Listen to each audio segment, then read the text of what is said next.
Hello and welcome to the eTech podcast with me, your host, Ryan Maughan.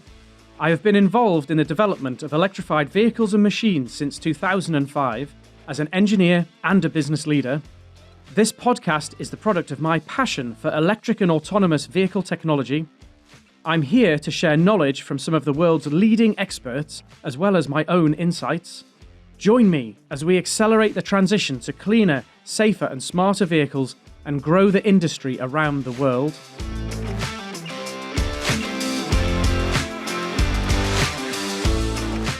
So for today's episode, we've got something that's very, very close to my heart and very topical at the moment. So you can't go too far without seeing in the press some sort of discussion about the semiconductor industry and supply chain problems and etc., etc. It's causing issues with deliveries of lots and lots of things.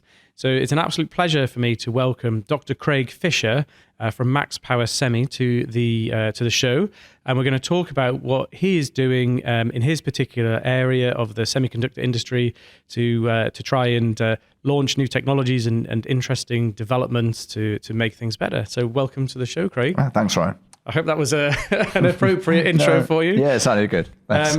So maybe if we could just get started, to tell us about yourself and where you're from and how you came to be doing what you're doing now. Sure. Yeah, so I'm originally from Coventry in England, and I started my career in 2001, really, where I undertook a modern apprenticeship for an aerospace company, also in Coventry. Worked there for some time, and whilst I was doing my apprenticeship, studied electronics, as well as obviously learning on the job. Initially electronics manufacture, then getting more into electronics design, predominantly analog electronics and power electronics. And like I say, I was studying in parallel. Once I finished my apprenticeship, I was offered by the company. They were taken over now, actually, but we remained focused on the development of aerospace braking systems. Yeah. And I found a role there in the electronics design engineering department, in which I worked. And again, in parallel with that, I studied initially for a bachelor's degree in electronics, and then also followed up with a master's degree at Warwick University, surprisingly also in electronics. There's a theme here. There's a theme here. I'm just to jump in. Yeah. And we'll go on there. I mean, that because a lot of people now, young people going to university, or not, and it's a difficult decision because of fees and everything. But I think a lot of people have a sort of bit of a funny view about apprenticeships, which I strongly disagree with. But it's really interesting to see that you've managed to successfully. I mean, we'll get on to the doctor bit eventually, but you've gone, the whole way from an apprenticeship through a degree, through a master's, through a PhD. Do you think, how achievable is that for other people? Yeah, so was it hard? For a little bit of background initially, it was I did undertake sixth form initially, at the same school at which I went to school at, but I really struggled with being sat in a classroom for the same classrooms that I'd been in since I was 10 or 11 years old. The fatigue was really setting in, and I really wanted to get into industry. I knew I wanted to continue education, but for me, doing that as well as working in a relevant engineering role was quite important. And so that's why I made the decision I did. But I remember my parents, they were, because you've got to go to university, you've got to do this, you've got to do that. I think a lot of kids see that pressure, and there's some fantastic apprenticeship and degree apprenticeship opportunities, but if more people could look at that as an option, I think it'd be fantastic. It is. I think it's a good thing, and I was lucky enough to work with other, people that were similar age to me at the time. Yeah. And most of them had the same sort of mindset that they wanted to progress to university, but they all had that sort of fatigue, I think, with being sat in the classroom for such long periods of time, constantly from week to week. And you wanted to break free. Well, exactly, yeah. But going back to what your question was, it was at times challenging, doing the study was in sort of part-time mode, obviously, and then the work was, so typically it would be 4 days a week at the company, 1 day a week at the university. Certain universities had that that setup. But I think that's quite rare as well, perhaps, that degrees are typically aimed at people that do want to study them full time. And I found this when I did my master's. It obviously took 2 years rather than one. And it was split it was a full-time course effectively. There was no part-time option. So my time was a lot more split up across. I was visiting the uni from day to day sort of thing. But my company were very supportive, and that was good, I think. But there were a lot of late nights, as you might imagine, trying to, do the work that I was doing, as well as, satisfy the requirements of the master's program. That was quite some effort at Big times. challenge, Yeah, it was. It's put you in a great position now, though. So sorry, I jumped in there, but you were at the point of doing your masters in electronics, and then electronics. Obviously you've done a PhD. What was that in, and how did that happen? Okay. So whilst I was at Warwick University studying for my masters, it was in the second year of that in which I did the power electronics module. And I found the power electronics of all the modules that I'd studied, and I had some industrial experience, like I mentioned, with the power electronics. But I found, and I think a large part of it was due to the lecturer that I was lucky enough to have was very motivating in this field. He was a really great guy who really inspired me, I've got to say, to want to go into this field. You need to give him a shout out. This was Dr. Angus Bryant. Okay. I think he's now in industry in the UK still, but he was a fantastic lecturer who taught me a lot, I would say, in that field of power electronics, but more his energy and his enthusiasm for the topic great. really inspired me, like I say. And I decided towards the end of that module, I approached Dr. Bryant to inquire, is there any opportunity perhaps to study for a PhD, under yourself, if possible? He said no. Okay. But that was because he was leaving the university to go into industry, and what he would do is, recommend me to his professor at the time, and so he did, and so I came in contact with Professor Phil Morby, who's one of the leading, I would say, professors in the UK in the field of power electronics, and especially with Silicon Carbide power electronics. And so, Professor Morby, he gave me that opportunity to study a PhD in his group. It was at this point when I decided, okay, now it's probably not feasible if I want to do this at least in a reasonable time frame to keep my employment and do a PhD. I envisaged that taking years, like years and years, way beyond the 3 years that it takes to do a PhD anyway. And so, I made that. It was quite a difficult decision, as you might expect, to leave my employment and then go full time. So doing my PhD was the first time I was a full-time student. But I made that decision, and I think it was the right one. It was really a great time to study and to get into that field of silicon carbide. The activity in silicon carbide had been going on for some time, but I think around that time, 2010, it seemed to be really taking off. And it was around that time when first devices were being, first switching devices were being commercialized. And so the attention was growing, I would say. It was a really hot topic. And so, that was how I got on to doing my PhD. Okay. And what was the specific sort of focus area for your study? So I focused on the development of high voltage silicon carbide power diodes. So when we say high voltage, the target voltage here was 10 kV. Okay, 10,000 volts. 10,000 volts, yeah. That was the goal. And a lot of the work involved trying to enhance the properties of the material and also optimize the device so that it would perform competitively, let's say, at that high blocking voltage. So the conduction loss, the on-state losses would be low. Because one of the issues, particularly at that time, was the carrier lifetime in the material is probably too low, in as-grown material, too low to have a low on-state voltage drop.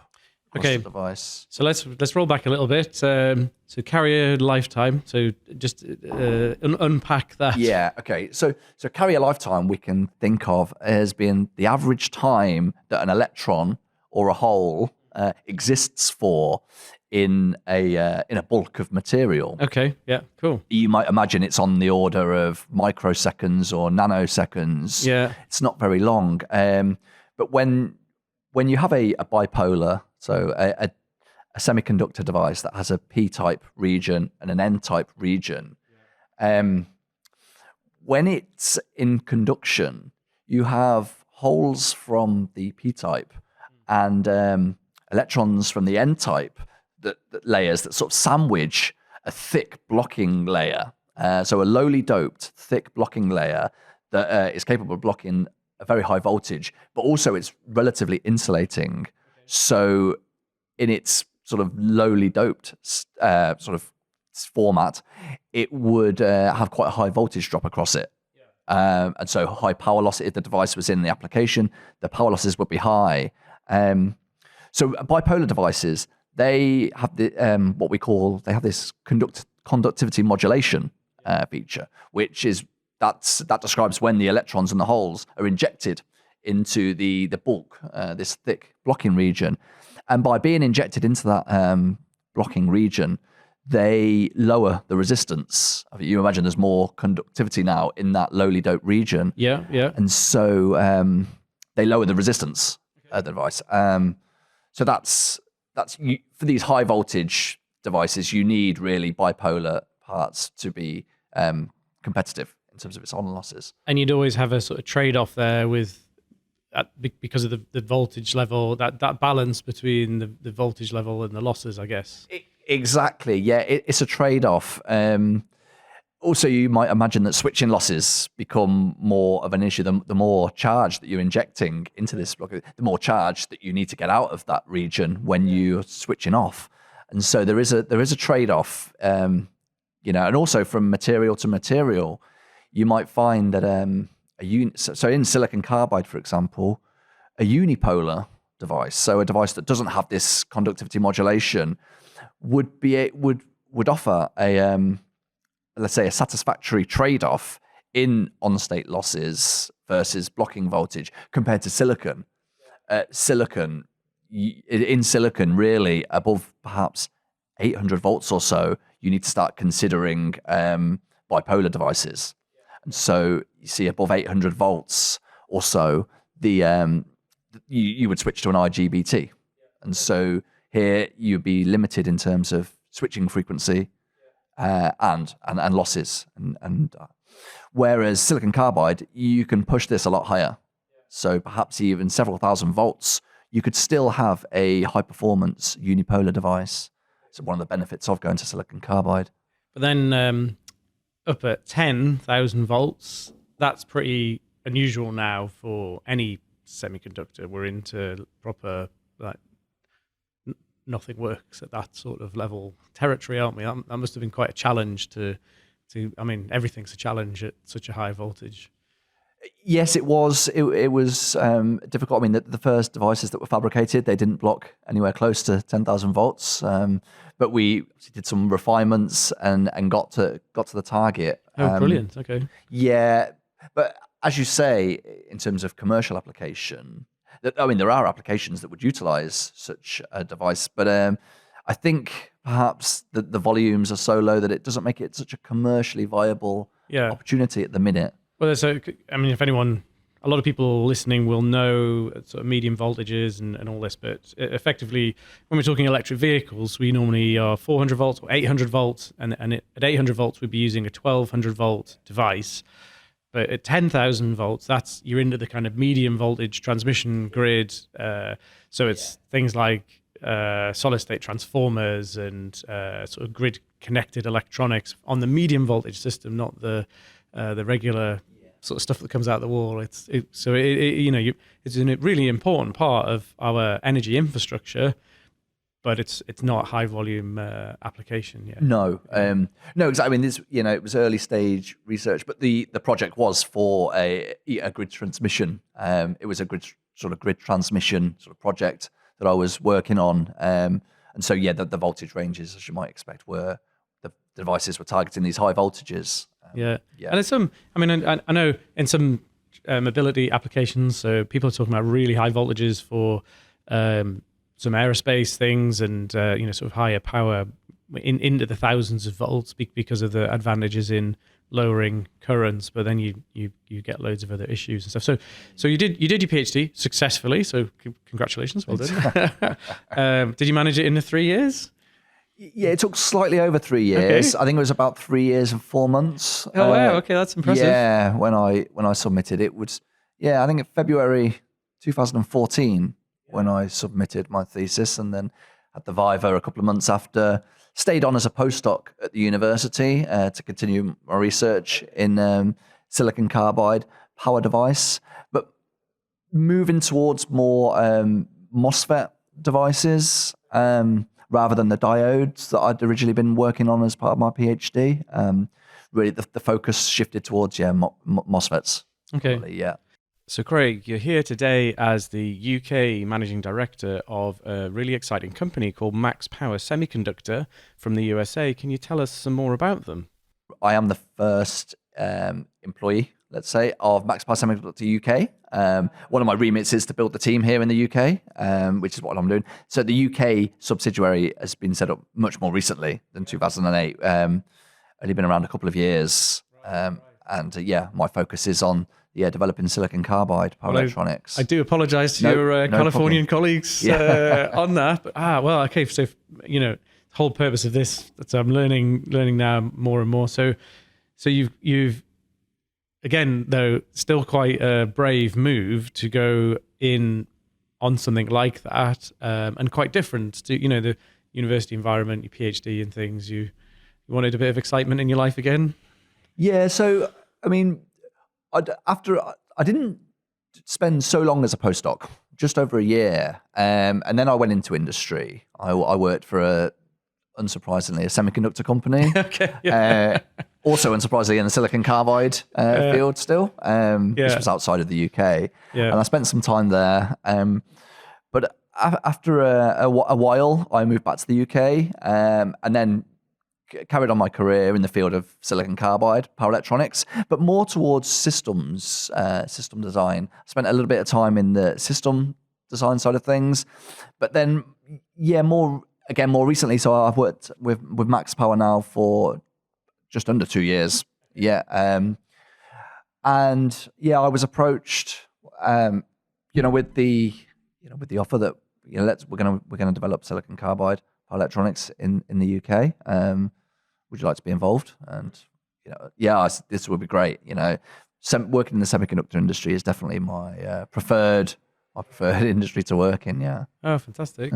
So what is it about MaxPower that obviously semiconductors is a lot of people think of it as an industry characterized by these huge global players. What do MaxPower do, and what have they got that attracted you to make that jump in with them? Sure. So the way I see it was MaxPower have a very strong IP portfolio in power device structures, MOSFETs, lateral structures as well, which I'm not so focused on, but a range of different types of device that they have a comprehensive IP portfolio for. And I'm a big believer in the technology, the advantages that the technology offers over other technologies that are out there, both in silicon and in silicon carbide. And so it was really that the potential, I think, for the technology to change the industries that it's utilized in. And when you say the technology, do you mean silicon carbide devices in general, or do you mean more specifically some special attributes that MaxPower have managed to come up with? Yeah, both. But definitely the second point is quite important. There are unique advantages of the MaxPower IP that lend itself to the device being able to offer lower conduction losses, lower switching losses as well as being also quite easily manufactured at the same time. which is a big challenge with silicon carbide Yeah, devices. I mean, definitely manufacturing silicon carbide there are a lot of similarities to silicon. I think this is one of the reasons why some companies got in early, because they had their silicon fabs existing, and they could run silicon carbide through the line only with some, let's say, minor additions in terms of the tool set requirements. So yeah, that was a big reason why, I think. Mm-hmm. Yeah. Can you tell us more about the two key types of MOSFET structure, planar and trench devices, and what that means and how they work? What are the differences between them? If we think about MOSFETs, we could think of maybe two main, say, call them flavors of the type of device. You would have a planar MOSFET, in which the gate oxide, so the gate layer, is formed on the planar, on the flat surface of the wafer. You also have the trench MOSFET, in which you etch trenches into the silicon carbide and then form the oxide, form the gate and the oxide layer on the trench sidewall. And what this means is that you can, if you think about the single MOSFET cell, you can more densely pack cells on the die, on the wafer. And so this, compared to a planar device typically requires larger cell width. And so you have less cells per unit area. And so the planar device typically needs a larger area to have the same on resistance.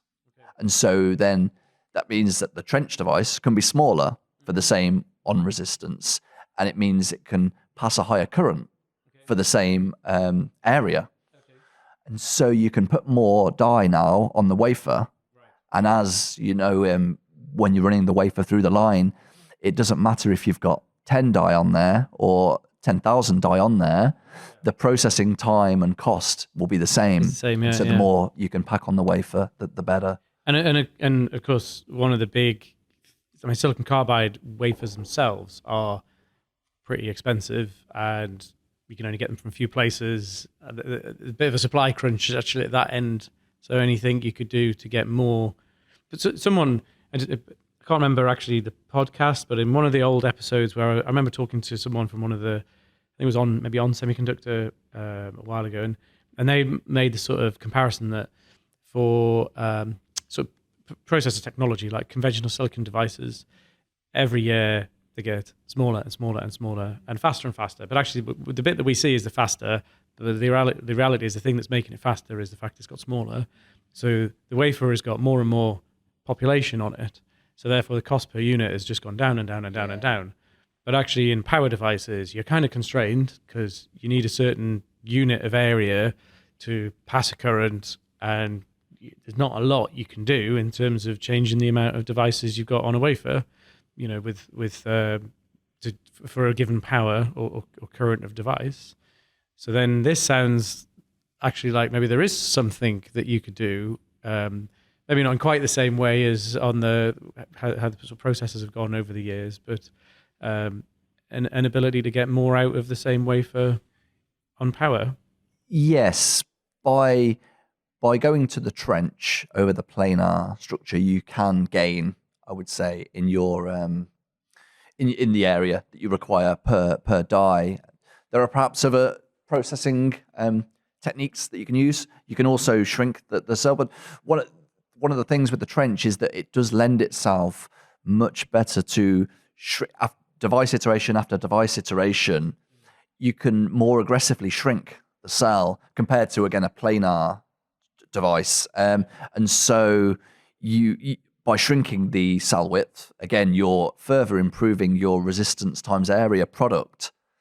So you're improving that figure of merit there. And so the trench device, like what happened with silicon, it will offer advantages over the planar, especially as more manufacturers and release generation after generation. You would see, I think, a bigger gulf in performance compared to the planar. And then after that, what we may see is the transition to superjunction devices, these charge coupled devices, which have been around in silicon for some time. I think there are some research articles that show this in silicon carbide, but commercially none available yet. Quite a complicated process to make the superjunction. Superjunction is where you have alternating N-type and P-type, let's call them pillars, in that blocking region that I was talking about. So you can further improve the trade-off between on resistance and blocking voltage. And so you can, let's say, make your blocking region thinner. And how do they do that? So I've got to say, I'm no expert on superjunctions. Sometimes I think there are different ways of doing it.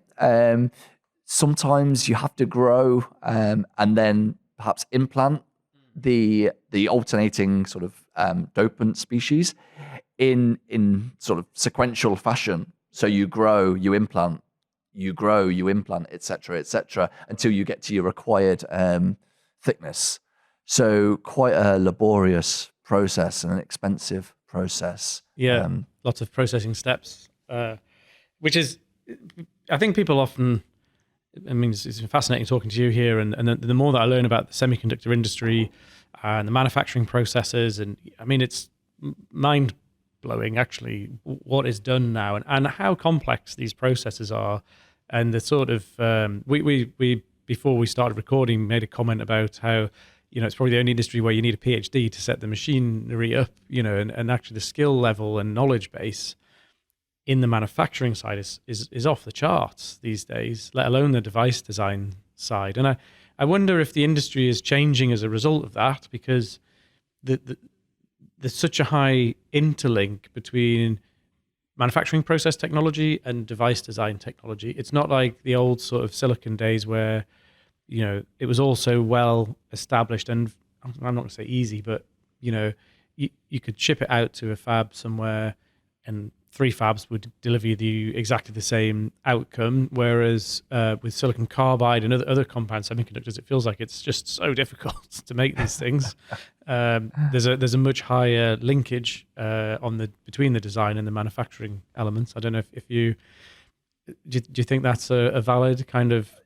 I do think that's valid. I mean, I can't speak for having worked in the silicon industry before myself, but yeah, I do find that it's because I didn't mention, but MaxPower are a fabulous company. So we work with external foundries to develop our products, and it's a very close collaboration that we have to undertake with the fab that we're working with for a given product to really bring that product through the design cycle. Yeah. And that so again, a lot of people listening will know Fabless and the sort of fabbed companies. So there's even that approach is really changed. In the past, that used to be quite common for fabless companies and the fabs, and then there's now these complicated hybrid models where some people do some of it and inside and then outside, and the whole the industry I see is going through a lot of transition on that side. Do you think that MaxPower will remain a fabless company, you know, moving forwards? Is that you're going to just focusing down on the design aspects? Yeah, I see that for the foreseeable. You know, we have quite close relationships, as you might expect, with certain foundries, and so that's the key, really. It's maintaining or building new relationships with said foundries to develop these products, because we don't see that we would have our own fab at least in the foreseeable. No. And that's the I mean, everyone sort of sees it now in the press about semiconductor shortages and power device shortages particularly. So there's a big sort of supply crunch, and you know, especially with it feels like silicon carbide devices, there's a lot of challenges out there at the moment with the supply of product. Do you guys see that as a sort of challenge for your business, or is it an opportunity? It's definitely a challenge. We find it. Of course, there are opportunities still, but you know, some of the lead times involved can make things difficult at times, but if we plan accordingly, I think the opportunities are still there. So I think a lot of people are faced with these with the supply chain issue that's been around for some time, like also we talked about earlier.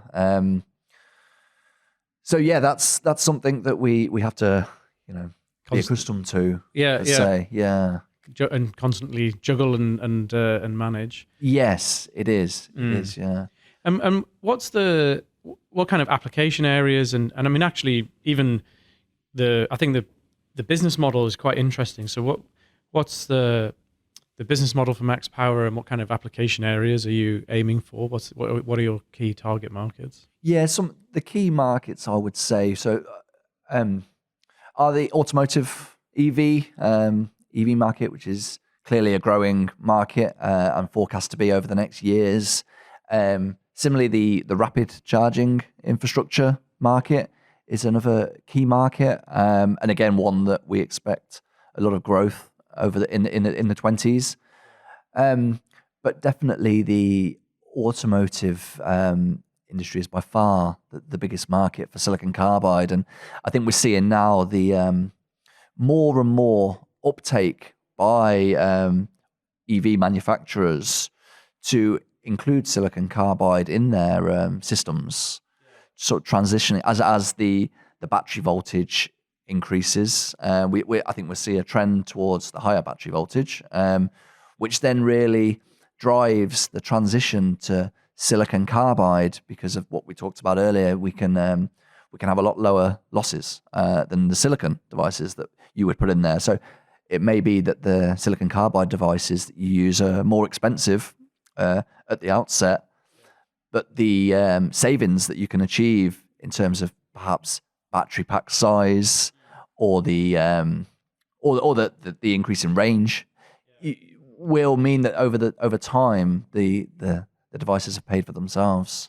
It's an interesting sort of shift. I think in the automotive industry in the past, they've been a bit guilty for, they overly focus on a component and tend to be obsessed with the cost of the component without necessarily thinking about system level cost. But with silicon carbide, as you mentioned, the components are always significantly more expensive, but at a system level, you can either bring a benefit or actually they can make other stuff smaller, like the cooling system can be reduced in size, and those sort of parasitic components and drawers and stuff are taken away somewhat. So it's an interesting model. It really is the implementation of silicon carbide is a really interesting example of systems level thinking. It's like we get away from the obsession with the component costs and into a more holistic view to make it work. But it's a great opportunity for compound semiconductor manufacturers in that space. So with MaxPower, are you supplying directly into OEMs, or is it like how does that part of the business model work for you? Yeah, so we do work with tier ones historically, as well as tier twos as well. Like I mentioned, the UK presence of the company is only it's quite recent, and so one of my goals really is to build up our presence and our business in the UK as well. So also with tier twos, tier ones. Okay, and are people buying sort of standard modules, or is it bare die that then gets packaged? Or because I know there's quite a few different business models on that side. So where do you guys sit on that front? Yeah, so discrete package is still quite let's say popular. Okay, even for relatively high current applications, perhaps in these interesting applications where motors, power electronics are integrated. You perhaps a module you could consider too bulky, but the right type of discrete package that's, let's say, has a low profile can be quite useful. Modules, well, bare die, is also something that we offer. Modules, I mean, given the power ratings that we're looking at for future applications, we would expect that our devices will go into module, and this is something that we're also we're looking at. Ah, okay, right, interesting. And that because it's really there's kind of an open book there at the moment in terms of optimizing the power electronics systems, and there's different arguments for discrete devices or bare die systems or module systems, or how do you see that shaping up in the future? Yeah, I would think for automotive, the module would be typically preferable for the drivetrain inverter. It offers maybe an improved ease of cooling, as well as I think lower parasitics if the module design is right. So given as well the currents that are involved in the drivetrain inverter, I think module is probably the way to go on this. Though there are, I know, commercial examples of EVs that use discrete packages. So I guess it depends on the overall system designer, but I personally think that the module will become dominant, or is dominant, and So again, a lot of people listening will know what we mean when that, but effectively the sort of three kind of categories that we're talking about here. So a module is effectively a block which has got devices mounted inside it with typically some other bits and pieces, and then comes out to large format connections, and it can be sort of easily mounted in a power electronics module. Discrete devices are sort of packaged up discrete devices. So they're sort of individual components, and then the bare die that I mentioned is some people are building what are called sort of hybrid circuits, where you actually, rather than package the module and mount the module on the board, you take the literally bare die semiconductor device, you mount that directly onto a board and kind of build a circuit around that. So there's quite a lot of variations and differences in the way that these sort of high power electronics modules can be put together. And I think your interesting answer on the modules, and sort of agree that seems to be a clear direction of travel, but it does also feel like there's not quite a right or wrong answer yet either. There's still lots and lots of development activity happening across the board. Yeah, I agree that there is no right or wrong way of doing this. There's definitely an argument for either approach, I would say. Yeah. One of the things I think is quite important, and I wonder what your view on this would be. So, sort of talking about where the value sits now in a driveline for an electric vehicle. Obviously, the kind of mechanical element of the driveline, that as a relative proportion, is quite low, and there's a higher proportion of value in the electronics unit and the e-machine, the motors, and things like that. So, the sort of suppliers and the OEMs that are going to be more successful in the future will be the ones that have the better offer, around that power electronics module, and better partnerships and relationships, or better expertise on the electronics. It's becoming much more of an electronics problem in general. I don't know if would you agree with that? When I think of the cost makeup of the EV compared to the ICE vehicle, the battery is definitely the largest cost, isn't it, in the drivetrain? But what you do with the power electronics can, like we discussed, drive the battery size. And so by including more efficient power electronics, so silicon carbide over silicon, that's more higher performance silicon carbide over other silicon carbide, then you can shrink the battery, drop that cost massively to make the overall cost of the EV lower. And it can also drive, at the motor end, smaller motor.